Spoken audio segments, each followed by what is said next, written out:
Contoh di Pulau Jawa, ya, ada Kasunanan Surakarta, ada Ngayogyakarta Hadiningrat, ada Mangkunegaran, ada Cirebon, ada macam-macam, ada Sumeneb, ada Madura, dan lain-lain. Di Sulawesi Selatan, di sini hadir semua para partai juga. Ada Raja Goa, Raja Lode, Raja Luwu, begitu juga Sumatera. Tadi malam saya berdekatan dengan Sultan Kutai Kartanegara. Saya tahu betul mereka orang eksis. Saya dengan Riau, ya, saya lihat semua. Sumatera, Jawa, Kalimantan, Sulawesi. Yang perlu saya sampaikan kepada Kementerian ATR, Kementerian Kebudayaan, bahwa semua raja-raja memang diakui negara, yang diakui masyarakat, yang dihormati masyarakat, saat ini bergabung dengan MAKN yang dulunya memang adalah anggota forum-forum yang pernah ada, karena dulu memang ada perbedaan. Dan insya Allah saya meyakini, bahkan saya selaku rektor siap memfasilitasi Pak Menteri mau di mana, mau ke Jakarta, mau di Kalimantan, mau di Sulawesi, sekali siap memfasilitasi untuk bicarakan bagaimana menyelesaikan masalah ini. Bapak Ibu sekalian, terkait dengan peran MAKN, namun sebelum saya ke sana, ada satu hal bahwa di MAKN ini yang saya amati selama Dewan Pakar, ya, saya melihat seorang yang duduk di Dewan Kerajaan, baik pusat atau istilahnya daerah, itu nyata dia punya keturunan silsilah bahkan sampai 5 turunan ke atas. Ini harus jadi koreksi kita semua, bahwa tidak sembarang kalau misalnya ada Dewan Kerajaan, buktikan itu. Yang kedua ada wilayah, misalnya Kasunanan Surakarta, dia punya wilayah Surakarta. Kerajaan Goa, dia punya Goa, dan lain-lain. Kerajaan Bone dia punya. Begitu juga yang lain, itu Dewan Kerajaan di MAKN, ya, diakui sama masyarakat adat, mereka dihormati, ya kan? Itu sebagian syarat-syarat yang ada, dan insya Allah kita bisa mempertanyakan. Kalau saya, di sisi saya, kepada kemudian Bapak Menteri Kebudayaan atau yang mewakili terkait yang 9 tadi, pada dasarnya dari hasil pengamatan dan penelitian yang sementara, semua sudah bergabung. Dulu yang mulia, berduka yang mulia, Andi Kumala itu Raja Goa, dulu berdiri FKS juga, dulu berdiri yang lain juga, tapi akhirnya mereka sadar MAKN yang benar. Karena kenapa? Di MAKN itu Dewan Kerajaan itu abadi, yang berbeda-beda semua pengurusnya. Jadi kami cuma dia dua kriteria saja. Kalau misalnya mau jadi pengurus, tapi kalau Dewan Kerajaan 5 kriteria itu dinyatakan di Paripurna Nasional. Nah, saya sampaikan aja kepada Pak Menteri atau yang mewakili, ya, terkait dengan peran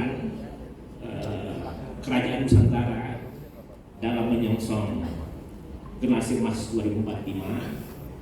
Pada dasarnya di 2019, ya, karena ini organisasi pendidikan di 2019, terkait bagaimana NKRI itu sudah dinyatakan di logo NKRI bahwa NKRI, para sultan, para raja Nusantara adalah pemersatu Nusantara, bahwa MAKN adalah organisasi atau lembaga yang akan menjadikan generasi yang akan datang adalah generasi yang berbudaya, ya, karena saya patah hukum bangsa ini, kalau budayanya hilang, kita tidak apa-apa. Dunia mengakui budaya kita adalah budaya yang istimewa. Ini kalau disatukan dengan keunggulan masing-masing, insya Allah. Hari ini saya terharu. Kenapa saya terharu? Karena saya seketika menyadari bahwa pada dasarnya semua anggota MAKN ini berkeluarga dan bersaudara semua. Ada hubungan kekeluargaan dan kekerabatan. Sulawesi Selatan punya kekerabatan dengan Mataram, Jawa, Banten, dan semuanya. Dan insya Allah kita satu kesatuan. Nah, hanya saya nyatakan kalau terkait Nusantara, Tan Malaka menyatakan Nusantara itu ada 2, Nusantara kecil di Indonesia dan Nusantara besar adalah Asia Tenggara. Jadi nanti kita, apalagi misalnya raja-raja Melayu kan mereka adalah keluarga besar, Nusantara. Nah, peran kita MAKM adalah karena kalau bicara generasi emas adalah generasi yang akan memegang tampuk kekuasaan di tahun 2045. Mungkin bukan kita, tapi anak-anak kita, ya, anak-anak kita yang paling istimewa. Leluhur kita memberi ajaran-ajaran yang bagus, kesederhanaan bahwa seorang raja adalah matahari yang akan menyediakan memberi kehidupan ke semuanya. Bahwa seorang raja adalah seorang bulan yang memberi keindahan di bulan purnama. Bahwa seorang raja meskipun sangat low profile akan tetap dihormati karena di wajahnya terpancar aura-aura kebangsawanan yang memang bahwa saya sebagai raja adalah untuk kebaikan masyarakat, bangsa dan negara. Dan MAKM memperlihatkan dari logonya. Nanti kalau Pak Menteri Kebudayaan sampaikan salam sama Pak Dismon, bahwa alangkah indahnya kalau MAKM diberi ruang untuk itu. Dan insya Allah kita selesaikan, kita semua. Saya tahu kalau Bapak misalnya suatu saat buka semua deklarator di awal yang 36 itu semua raja-raja besar Nusantara, raja yang asli, ya. Jadi dan logonya untuk kepentingan bangsa. Nah, terkait peran ada beberapa hal yang saya sampaikan. Sebagai keluarga MAKM, kita inginkan anak-anak kita itu yang paling utama budaya jujur, budaya deposito, budaya yang istimewa dari semua kerajaan-kerajaan kita. Pastikan bahwa semakin besar kerajaan kita, semakin hebat budaya anak-anak kita. Tidak ada anak MKM, tidak ada keturunan MKM yang sombong, akan tetapi keturunan MKM adalah apa yang bisa kita berikan kepada. Yang kedua, bahwa mulai hari ini kita bersinergi untuk mempersiapkan anak-anak kita menjadi pemimpin ke depan.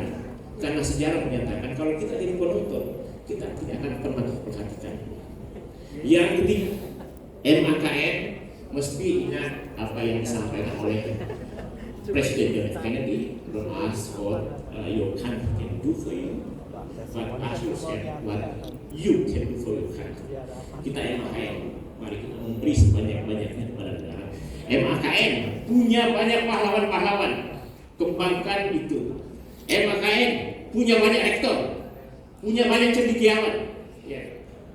Dan satu hal, insya Allah Bapak Menteri yang kami hormati kebetulan hadir hari ini, dan ini takdir ya Bapak sebagai Menteri Kebudayaan atau yang mewakili, dan hari ini berkunjung MAKM di Solo, di Jawa Tengah, di Pulau Nasional Surakarta yang secara nasional memang satu kerajaan besar. Nah, makanya sampaikan salam saya ke Pak Dismon. Mohon kita bertemu, kita bisa diskusi Pak Dismon itu orang cerdas, dan insya Allah MAKM itu punya manfaat yang sangat banyak untuk negara. Kami bagian dari keluarga besar MAKM akan senantiasa melakukan yang terbaik, bahwa MAKM akan memberi sesuatu yang terbaik kepada bangsa dan negara. Seorang generasi yang cerdas intelektual, cerdas emosional, cerdas finansial. Kalau MAKM mau eksis, semuanya generasi kita, generasi emas kita harus cerdas intelektual dan harus mengikuti Undang-Undang Dasar 45, memajukan kesejahteraan umum, mencerdaskan kehidupan bangsa, dan cinta damai. Hari ini di Surakarta kita jadi saksi sejarah bahwa kita semua bersaudara, MAKM bersaudara, dan Kementerian ATR, kemudian Kementerian Kebudayaan, kita menyatu untuk Indonesia yang lebih baik. Sampaikan ke Bapak Dismon, Universitas Balikpapan dan MAKM Dewan Pakar siap bersinergi kapan dan di mana. Assalamualaikum warahmatullahi wabarakatuh. Waalaikumsalam warahmatullahi wabarakatuh. Kita berikan aplaus sekali lagi untuk Bapak Dr. Isradi Zainal Daeng Matutu Puang Risone. Beliau adalah Dewan Pakar Majelis Adat Kerajaan Nusantara. Ada beberapa hal yang menarik yang